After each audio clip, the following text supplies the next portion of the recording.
स्वामी विवेकानंद जी ने जीवन में सफलता प्राप्त करने के लिए ध्यान और एकाग्रता को अत्यंत महत्वपूर्ण माना है। उनका मानना था कि जब हम अपनी ऊर्जा को एक दिशा में पूरी तरह से केंद्रित करते हैं तो असंभव कार्य भी संभव हो सकते हैं। उनके विचारों और शिक्षाओं में एक गहरी गूढ़ता और जीवन को सही दिशा में चलाने की शक्ति निहित है। उन्होंने हमेशा यह कहा कि जब तक मन और इंद्रियां एक जगह पर ध्यान केंद्रित नहीं करती, तब तक हम किसी भी काम में सफल नहीं हो सकते। स्वामी विवेकानंद जी ने हमें सिखाया कि किसी भी कार्य को पूर्ण रूप से आत्मविश्वास और एकाग्रता के साथ करना चाहिए। इस लेख में हम स्वामी जी की 3 प्रेरणादायक कहानियों के माध्यम से यह समझेंगे कि किस प्रकार एकाग्रता और ध्यान से हम अपनी कार्य शक्ति को बढ़ा सकते हैं और सफलता की ऊंचाइयों तक पहुंच सकते हैं। नंबर 1, एकाग्रता की शक्ति। स्वामी विवेकानंद जी एक बार एक पार्क में आराम कर रहे थे। वहां उन्होंने एक लड़के को देखा जो किसी कठिन श्लोक को बार बार लिखने की कोशिश कर रहा था। लड़का पन्ने पर श्लोक लिखने में असमर्थ था और हर बार कोई ना कोई गलती हो जाने के कारण उसे पेज फाड़कर फिर से शुरुआत करनी पड़ती थी। लड़का बहुत ही परेशान था। उसकी मेहनत और प्रयास के बावजूद काम पूरा नहीं हो रहा था। थोड़ी देर बाद लड़के ने स्वामी जी को देखा और वह उनके पास आया। लड़के ने प्रणाम करते हुए कहा, स्वामी जी, मैं पिछले 3 घंटे से यह श्लोक लिखने की कोशिश कर रहा हूं, लेकिन बार बार गलतियां हो जाती हैं, जिससे मुझे फिर से शुरुआत करनी पड़ती है। मैं समझ नहीं पा रहा कि ऐसा क्यों हो रहा है। स्वामी जी मुस्कुराए और बोले, बेटा, यह तुम्हारी असफलता नहीं है, बल्कि ध्यान की कमी है। जब कोई कार्य किया जाता है तो हमारी ऊर्जा का सही दिशा में लगना बहुत जरूरी है। एक साधारण इंसान अपनी ज्यादातर ऊर्जा को बेकार की आदतों और विचारों में व्यर्थ कर देता है। यही कारण है कि मन बार बार भटकता है और काम में सफलता नहीं मिलती। यदि तुम ध्यान से काम करोगे तो तुम्हारा मन एकाग्र हो जाएगा और तुम अपनी गलतियों को धीरे धीरे ठीक कर पाओगे। स्वामी जी ने लड़के को गहरी सांस लेने की सलाह दी और कहा, जब भी तुम्हारा मन भटकने लगे तो 5 गहरी सांसें लो और अपना ध्यान अपनी सांसों पर केंद्रित करो। जब तुम अपनी सांसों पर ध्यान दोगे तो तुम्हारा मन शांत होगा और काम में आसानी होगी। इसके अलावा स्वामी जी ने यह भी कहा, जब तुम लिख रहे हो तो पेन को महसूस करो, उसकी आवाज को सुनो और पूरे काम को पूरी तरह से महसूस करो। यह अनुभव तुम्हारे मन को केंद्रित करने में मदद करेगा और तुम्हारा ध्यान भटकने से बचेगा। लड़के ने स्वामी जी की सलाह मानी और गहरी सांसें लेते हुए फिर से श्लोक लिखने की कोशिश की। उसने पाया कि अब उसकी गलतियां कम हो गईं और काम भी जल्दी पूरा हो गया। वह खुश हुआ और स्वामी जी को धन्यवाद कहा। स्वामी जी मुस्कुराते हुए बोले, याद रखो, जब मन और इंद्रियां एक जगह पर लग जाती हैं तो ध्यान गहरा हो जाता है और यही सच्ची सफलता है। नंबर 2, सफलता के लिए एकाग्रता। एक दिन एक युवक स्वामी विवेकानंद जी के पास आया। युवक के चेहरे पर चिंता और निराशा साफ नजर आ रही थी।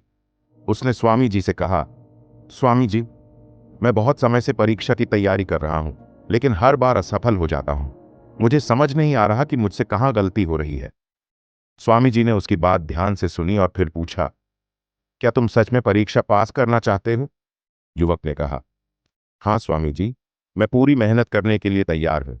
बस मुझे यह बता दीजिए कि मुझे क्या करना होगा। स्वामी जी ने युवक को अपने साथ एक खाली जगह पर ले जाकर एक पुरानी मोमबत्ती और माचिस रखी।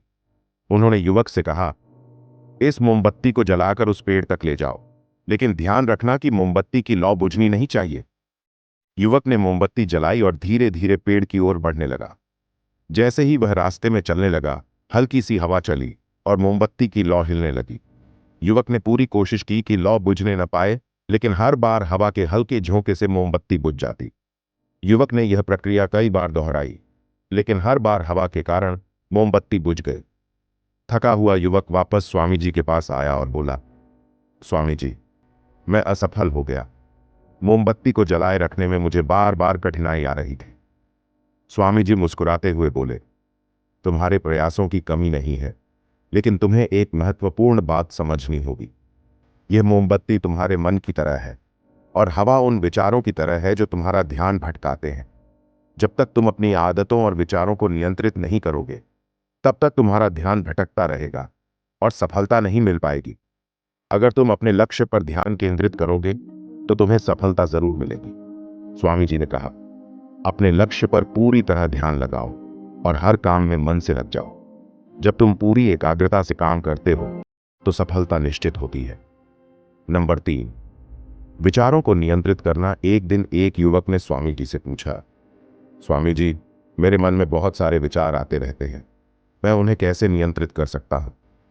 स्वामी जी ने युवक से कहा, मैं तुम्हें यह बताऊंगा, लेकिन पहले एक परीक्षा देनी होगी।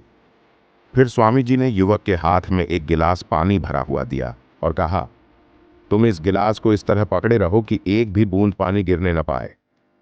युवक ने गिलास संभाला और शुरुआत में सब कुछ ठीक रहा, लेकिन थोड़ी देर बाद उसके मन में संदेह और विचार आने लगे। वह सोचने लगा, इससे क्या फर्क पड़ेगा, मुझे कितनी देर तक गिलास पकड़े रहना होगा। जैसे जैसे उसके मन में विचार आकर ध्यान भटका, पानी गिरने लगा। अंत में युवक ने गिलास से पानी गिरते देखा और निराश होकर स्वामी जी से कहा, स्वामी जी, मैंने कोशिश की, लेकिन पानी गिर गया। स्वामी जी मुस्कुराते हुए बोले, तुम्हारा मन शांत था तो पानी गिरा नहीं, लेकिन जैसे ही तुमने विचारों के बारे में सोचना शुरू किया, पानी गिरने लगा। यही तुम्हारे मन की स्थिति है। यदि तुम अपने विचारों को स्थिर रखते हो तो तुम्हारा मन भी स्थिर रहेगा। स्वामी जी ने कहा, जब तक तुम अपने विचारों को नियंत्रित नहीं करोगे, तब तक तुम्हारा मन भटकता रहेगा। अपने ध्यान को अपनी सांसों पर केंद्रित करो और जब भी विचार आकर तुम्हारा ध्यान भटकाने लगे, उन्हें दूर से देखो। जैसे ही तुम यह अभ्यास करेंगे, तुम्हारा मन शांत होने लगेगा और तुम हर कार्य में सफल हो सकोगे। निष्कर्ष, स्वामी विवेकानंद जी की यह 3 कहानियां हमें यह सिखाती हैं कि सफलता केवल मेहनत से नहीं, बल्कि सही दिशा में एकाग्रता और ध्यान से मिलती है। जब हम अपने मन और इंद्रियों को एक जगह पर केंद्रित करते हैं और अपनी पूरी ऊर्जा उसी कार्य में लगाते हैं, तो हमें सफलता जरूर मिलती है। स्वामी जी ने हमें यह सिखाया कि हमारा मन हमेशा भटकता रहता है, लेकिन जब हम उसे सही दिशा में मार्गदर्शन देते हैं, तो वह हमें सफलता के रास्ते पर ले जाता है। हमारी जीवन यात्रा में कई बार कठिनाइयां आती हैं, लेकिन अगर हम अपने लक्ष्य पर ध्यान केंद्रित करते हैं और अपने विचारों को स्थिर रखते हैं, तो हम किसी भी कठिनाई को पार कर सकते हैं। ध्यान और एकाग्रता के माध्यम से हम अपनी पूरी क्षमता का उपयोग कर सकते हैं और जीवन में उत्कृष्टता प्राप्त कर सकते हैं।